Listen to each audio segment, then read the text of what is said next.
We are Nigerians and we choose Ghana over Nigeria. Well, I'm still wondering and in shock the reason why they prefer Ghana to Nigeria. So in this video, there are Nigerians living in the diaspora who prefer Ghana to Nigeria. Guys, let's watch this video together and share our thoughts. Let's watch. Akwaba from Accra, Ghana. For those who know, I spend Easter here in Ghana every year for the last 4 years. And I always get the same question. Why do I go to Ghana instead of Nigeria, seeing that I'm Nigerian? And I'm going to tell you the story time of my first ever flight to Nigeria. And it's actually the reason why I only fly business class now. So when I was 25, it was the first ever time I ever went to Nigeria. I was born in America. My parents assimilated to American culture very early. They arrived in America in the 1980s. They had me in 1984. So I've always known just America. They didn't speak Yoruba at home to us, and the only Nigerian culture we really got was just eating jollof rice or eating the food or Nigerian parties and like Fuji music. But other than that, like, we didn't really learn a lot about Nigeria, and they never went back. So when I finally went to Nigeria for the first time, it was 25 on my own time. And when I was traveling at 25, I didn't really care about like where I sat or choosing my seats or anything like that. And this trip taught me that I should really pay attention. So I'm flying from Toronto to Paris, Paris to Nigeria on Air France. Is also the last ever time I flew Air France, because though you get like a sunny disposition from the British Airways, from Emirates, and those other airlines, Paris, French people lived to the hype. They was super rude. On top of that, I had a long layover in Paris airport, Charles de Gaulle, and Charles de Gaulle is basically a Greyhound station. It's not meant for long time layover because the seats is hard, the airport is cold, and there's nothing to eat. But I really noticed the flight attendant's attitude on the Paris to Lagos leg. So now it's time to board. We're getting on. I don't know what seat I'm in until they print my boarding pass. I'm in row 37. I'm closer to the bathroom than I am the pilot. This will be the last time in Jesus' name, right? So the super sunny welcomes and things like that you get from flight attendants on BA and on Emirates, even KLM, Paris Air France is the bottom tier. And I can tell why. Because when we get on this plane, passengers is not paying attention and they're not listening. And flying from Canada, like, I'm so used to compliance. Canadians comply. I haven't been on a plane. Like, at this time, I live in Toronto. Flying from Canada, Canadians comply. They sit down, they're quiet, they clap when you land like moo-moos, but they comply. I'm not flying out of America, so we haven't hit that COVID time yet where passengers is cutting up. So Nigeria really reset my chemistry as to seeing how passengers and flight personnel behave. So we're on the plane. We're in row 37.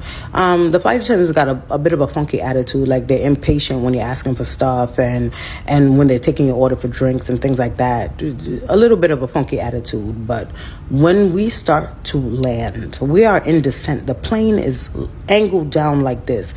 And the passenger in the aisle seat. So I'm in the aisle, 1, 2, 3, I'm the window, 1, 2, 3, I'm that seat. The passenger in the middle aisle seat next to me decides this is the opportune time to take down his luggage. Now, you know when they say, like, be careful opening the overhead compartment because items may have shifted, they're saying that when the plane has landed. Imagine the items when the plane is in an acute angle and we are about to touch grass. We are literally angled, flying at the speed of damn light towards the ground. He decides this is the perfect time to open the overhead compartment. He opens it, and one of the bags falls out and hits the lady in the seat in front of him.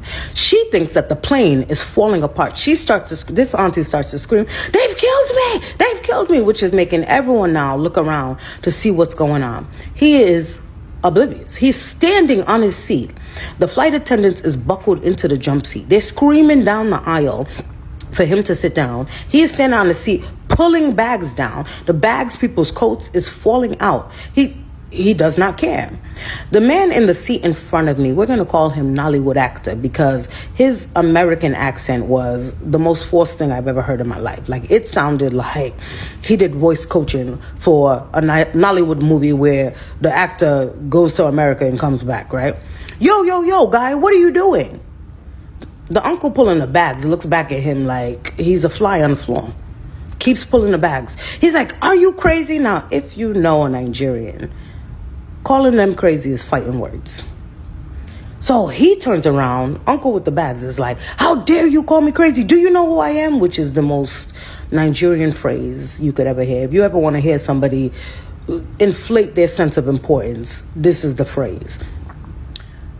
Nollywood actor says the most craziest comeback. I still use it to this day. Like, you guys think I'm quick-witted. He says, if you were somebody, you wouldn't be in row 37 now. Let me tell you, everybody around us starts to laugh. And so he's starting to get mad. He wants to fight Nollywood actor who is a good 20 years younger than him.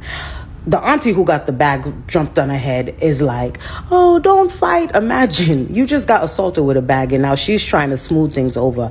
I'm sitting there. I feel like I'm in the WWF. I'm sitting there expecting like a full-on smackdown to happen. And he finally calms down. Uncle with the bag finally comes down and sits down. Nollywood actor finally comes down and sits down. And we land. And I remember just turning my data on and calling my mom and being like, get me the hell up out of here. And that was kind of my introduction to Nigeria. I noticed that you need a certain level of weary or madness to like survive there, and I don't have it. Like, I came to Nigeria thinking I was going on vacation. It's my mom's youngest sister, so my aunt's 50th birthday, and it's Mother's Day weekend. So I'm thinking I'm going there to spend time, have a amazingly normal time. Nigeria is not built for vacation. And funny enough, out of all the crazy things that happen, I end up like going to Ghana. And that's kind of how I ended up here. KLM and Delta have like a ride share or a code share. And I get an email the week I'm supposed to leave, basically saying that there's no pilot and they have to move my flight back 3 days. And I'm like, who told y'all I could fly on Wednesday when I'm supposed to be leaving on Sunday? So I'm on hold with Delta. It's 8 a.m. I'm on hold with Delta for 4 hours. My phone is on the charger. We're all hearing the hold music. And when they come on, they're like, well, there's nothing we can do. You have no pilot. My dad is like, ask them if you can use, I'm flying Delta back. He's like, ask them if you can use your credit on KLM, which is cool, but I don't know where KLM flies out of. So I'm like, yeah. Okay. They say that I can. They put the credit on my account for me to buy a ticket. I turned to my dad like, there's no KLM out of Lagos Airport. So he's like, you can fly to Ghana. Now, being a product of the American school system, I have no clue where Ghana is. He could have told me Uzbekistan. I was like, okay. He was like, it's only a 40-minute flight. Come to find out, there is an airline called Africa Worldwide that flies out of Lagos 2 times a day, 6:30 a.m., 6:30 p.m. It's noon. It's also Mother's Day weekend. So I'm sitting there like, okay, how am I going to get to Ghana? I go on the website. Everything is sold out except for that day, Thursday, 6:30 p.m. It's noon and we're in Ibadan. So technically, it's supposed to be an hour away, but Nigeria traffic is 4 hours away. We get to Lagos Airport at 4:30. I get on the 6:30 flight. I'm in Ghana. I don't even have a hotel. I just put on my Snapchat, like, whoever's in Ghana, tell me what the hell to do, because I've never been here before.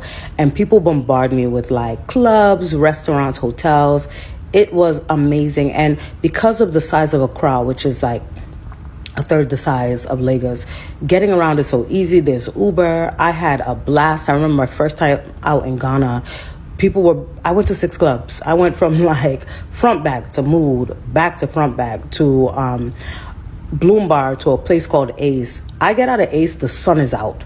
I'm like, I left my hotel at 7 p.m. It's 7 a.m. And they're still thinking about going somewhere else. I was like, if y'all is kidnapping me, just let me know. Bring me back to my damn hotel. But I've had a blast since, and I've come back ever since. Like, to me, Accra is just a lot easier to get around, and Ghanaians are calmer than Nigerians. And as a Nigerian, I'm speaking from my own truth. I know people are going to come to the comments and defend Nigeria to the death, and I always will, because I'm Nigerian by blood. But let's tell the truth and shame the devil, right? So to me, just Ghana is just a lot calmer, and I love it. So I'm here for the week. Have a blessed day, guys. Akwaba from Accra, Ghana, for those who know. Akwaba from Accra, Ghana, for those. Aquaba from Accra, Ghana. For those who know, I spend Easter here in Ghana every year for the last 4 years. And I always get the same question: why do I go to Ghana instead of Nigeria, seeing that I'm Nigerian? Well.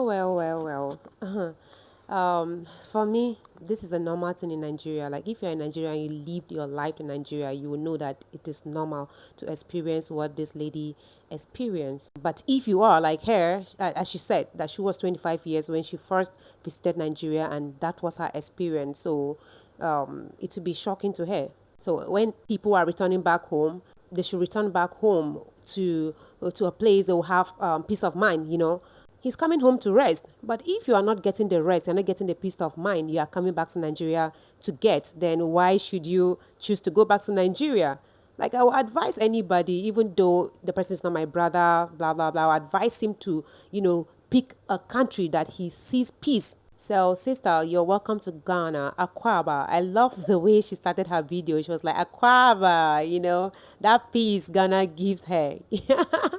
It is reading all over her face, guys. Ghana is the right destination. If you are to ask me which country, you should visit in Africa, I will recommend Ghana. So, you guys should come to Ghana. Come, let's flex you guys around. Okay, guys, so this brings me to the end of my video. I'd love to hear your thoughts in the comment section below. Do also like, subscribe to the channel, like this video, and share this video to as many eyes out there. I believe they'll watch and also learn one or two things on this clip. I love you guys always. Bye.